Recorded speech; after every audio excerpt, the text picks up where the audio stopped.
Ludovic Toro est avec nous. Bonjour Ludovic Toro. Bonjour. Merci de nous rejoindre sur RMC, sur RMC Story. Ludovic Toro, vous êtes médecin généraliste, maire UDI de Coubron, c'est en Seine-Saint-Denis.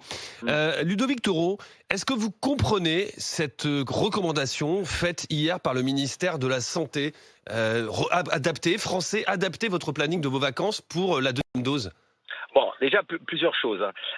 C'est vrai qu'on est tous d'accord au moins sur une chose, c'est qu'il faut vacciner tout le monde pour arrêter cette pandémie, sans parler des variants. Aujourd'hui, vous savez qu'en termes de vaccination et de population vaccinée, on est derrière l'Allemagne, la Belgique, l'Autriche, l'Espagne, l'Italie, le Portugal, la Suède et la Norvège. Est-ce que vous savez en fait qu'on doit faire 500 000 primo-vaccinants par jour et on en a fait hier 126 000? Est-ce que vous vous rendez compte du décalage? Aujourd'hui, on dit aux gens, on va ouvrir un peu. Ok, on ouvre. Évidemment qu'ils ont préparé leurs vacances.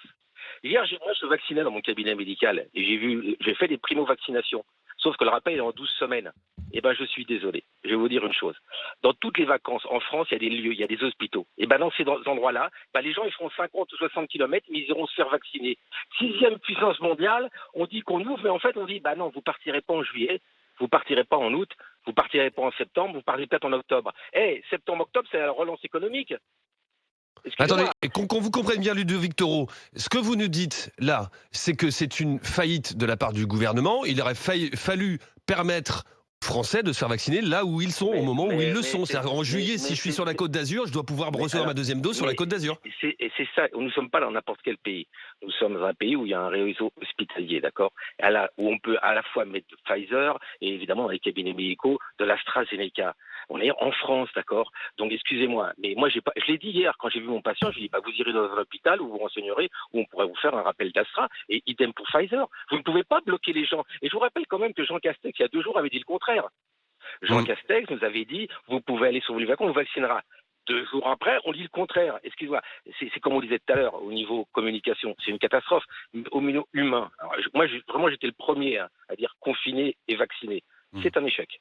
Aujourd'hui, on est à 125 000 vaccinations par jour.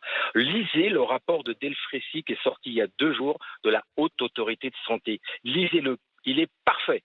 Il nous explique tout, il nous décrit tout, d'accord? Donc voilà aujourd'hui. Qu'est-ce qu'il dit? Racontez-nous si vous l'avez lu. Moi je l'ai lu entièrement, il y a 28 pages. Première chose, je vais vous les lire un par un, d'accord? Alors, reprise possible d'une 4e vague en été 2020 en se basant sur une chose, pas sur les vaccins et sur le variant anglais, mais se basant sur une probabilité d'un échappement immunitaire dû au nouveau variant indien qui est quand même présent aujourd'hui dans 44 pays. Deuxième chose, il note une chose importante. Relations difficiles et tardives entre les soignants et les autorités de santé. Ça, c'est une phrase hyper importante. Les soignants, c'est nous, c'est les médecins, les infirmières. Il n'y a pas assez de séquençage, ils le disent. C'est-à-dire que nous sommes le pays où on séquence le moins. Donc, en fait, c'est les autres pays qui nous alertent en nous disant au fait, je vous rappelle, il y a un Indien qui est arrivé, il y a un Brésilien qui est arrivé. Non, mais c'est une blague, on ne séquence pas. Donc voilà, il faut. On est contaminé. Aujourd'hui, en incidence, on est à 200 pour 100 000. C'est un des plus hauts taux de toute l'Europe. Voilà. Et il parle même d'une 3e dose. Ce rapport est extraordinaire. Il n'est pas du tout alarmiste. Il nous rappelle juste la réalité. Et la réalité, il dit bien 500 000 vaccins par jour. On est à 125 000. Mais donc Ludovic Toro, je le répète, je traduis vos propos aussi, le gouvernement est complètement à côté de la plaque. Mais écoutez, moi vous savez... Là, je suis tous les jours pratiquement, je regarde, non pas que je suis obsédé par ça, mais j'ai vu, vous savez, Lee Wang-Young, ce jeune médecin qui était décédé tout au début, en janvier, il y a 1 an, et ça m'avait marqué qu'un jeune comme ça. Donc, je suis tout l'actualité, je regarde, non pas, et je vois les chiffres. Et les chiffres sont pas ce qu'on vous dit. Parce que quand le gouvernement vous explique qu'il y a eu 500 000 vaccinations le 7 mai, rappelons qu'il y a 250 000 de 2e dose. Et ça compte pas, parce qu'en fait, quand on dit le nombre de vaccinés, c'est les premières doses. Donc, excusez-moi de vous dire ça aussi brutalement, ils nous roulent dans la farine. On est très loin des chiffres qu'on devrait avoir. Alors, excusez-moi, messieurs les gouvernements, faites en sorte que les gens qui iront de façon en vacances, puisque 70% le disent, préparez dans tous les hôpitaux de l'AstraZeneca et du Pfizer. Non mais attendez, Ludovic Toro, vous parlez que des hôpitaux, mais on est quand même dans un des pays qui a le moins sollicité les réseaux de médecins de ville. Il y a les pharmaciens, il y a tous les centres médicaux locaux. Surtout qu'en plus, on nous dit le problème, ça ne sera plus l'approvisionnement en doses. Alors, vous avez raison et vous avez tort. Parce que nous, médecins et en ville, on peut faire que de l'AstraZeneca et du Johnson Johnson. On peut pas faire du Pfizer et du Moderna, puisqu'il faut... évidemment. Ouais. Attendez, et aujourd'hui, tout ce qu'on fait majoritairement, parce que c'est le Pfizer qui arrive aujourd'hui, il est développé rapidement. Le premier vaccin en France, c'est Pfizer. Où vous allez dans les centres, aujourd'hui, c'est du Pfizer, très peu d'AstraZeneca et autres. Donc en fait, les gens ont choisi le Pfizer et le Moderna. Le Pfizer et le Moderna, excusez-moi, c'est dans un endroit voilà, où il faut du moins 70 degrés, et les cabinets médicaux, les cabinets infirmiers n'ont pas moins, ni les kinés, ni les pharmaciens n'ont pas ni moins 70.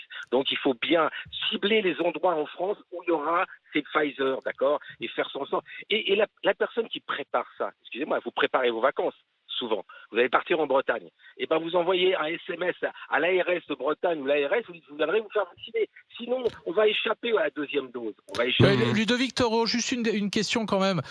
Personne ne parle des vacances des soignants, mais les soignants, notamment pour les raisons que vous venez d'indiquer, parce que le Pfizer, on ne peut pas l'administrer dans un cabinet médical ou dans une pharmacie, mais dans un vaccinodrome, dans un hôpital, dans des conditions qui sont aptes, notamment les frigos, etc., etc. Mais ça veut dire aussi que le personnel de santé, lui, celui qui est habilité à vacciner, il va falloir qu'il prenne des vacances aussi. Alors, et peut-être que pour des raisons logistiques, c'est quand même plus simple de vacciner les gens à l'endroit où ils ont eu leur première dose que dans des endroits différents, non ? Mais non, parce que de toute façon, vous alliez à Rennes, à Paris, c'est les mêmes soignants qui vont partir en vacances. Donc ça ne tient pas la route. Les soignants de Paris où vous êtes fait vacciner vont aussi partir en vacances. Donc tous les soignants vont partir en vacances, qu'ils soient parisiens, qu'ils soient bretons, qu'ils soient normands. Donc il faut avoir une vision globale. Et je vous rappelle quand même une chose, vous parlez des soignants et vous avez raison. Vous savez qu'il y a encore 300 décès par jour. Bien sûr. On est le pays. Je vais vous dire une chose. Il y a 3 pays où il y a le plus. Parce qu'une pandémie, c'est quoi en fait ? C'est le nombre de décès.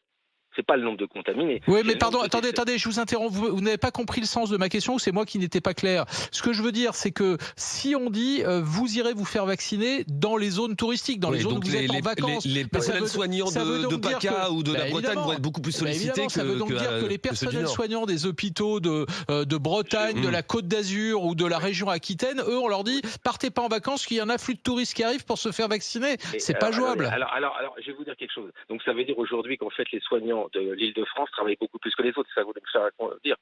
Parce que c'est ça, en gros. Ça voudrait dire que ceux qui sont en Île-de-France, des soignants, travaillent beaucoup plus que les zones soignantes où ils font moins de vaccins. Je suis désolé, une vaccination, ça va très vite. Et je vous rappelle qu'on l'a étendu à tout le monde, c'est-à-dire infirmiers, pharmaciens, et même au ministre de la Santé. Donc, le ministre de la Santé va aller à Rennes pour vacciner. On va être sauvés. Mais ce que je veux vous dire par là, non, ça ne tient pas. Parce que aujourd'hui, en effet, il y a plus de sollicitations en région Île-de-France, parce qu'en effet, c'est là qu'il y a plus de contamination et le plus de décès. Mais les soignants sont les mêmes partout, vous voyez ce que je veux dire. Et ils sont prêts. Ça va très vite de faire une vaccination, vous savez. Dans ce qu'on faisait, moi je suis maire aussi, dans les gymnases, ça va très très vite. Hein. Il faut que ça soit bien organisé. Ouais. Mais oui, mais attendez, les maires, je vous assure, depuis le début, on bien est sûr. là à organiser, je veux dire, il n'y a pas de problème, oui. mais les soignants sont tous là. On est dans une pandémie qui n'est pas finie, excusez-moi de vous dire ça, les chiffres sont encore là, et je ne suis pas un alarmiste, d'accord. Néanmoins, ce rapport de la Haute Autorité de Santé nous alerte, d'accord. Donc je dis aujourd'hui qu'on est en retard sur la vaccination, mais paradoxalement, on a assez de vaccins, pour une fois. Avant, vous savez, on n'avait pas assez de vaccins, on n'avait pas assez de max. Là, Pfizer livre, et moi j'ai les livraisons, on en a 30 millions qui vont arriver d'ici juin. On les a. Maintenant, il faut faire en sorte que même si personne va en vacances, parce qu'il n'en peut plus, il est au bout du rouleau depuis 1 an et demi, qu'il n'échappe pas au deuxième rappel. Mais par contre, c'est vrai que le premier rappel donne quand même une immunité qui n'est pas trop mal, hein, qui est à 60-65%. Mais quelque part, il faut aller jusqu'au deuxième. Merci beaucoup, Ludovic Toro, d'avoir été avec nous sur RMC Story, médecin généraliste Ludovic Toro, maire UDI de Coubron, en Seine-Saint-Denis. On retourne.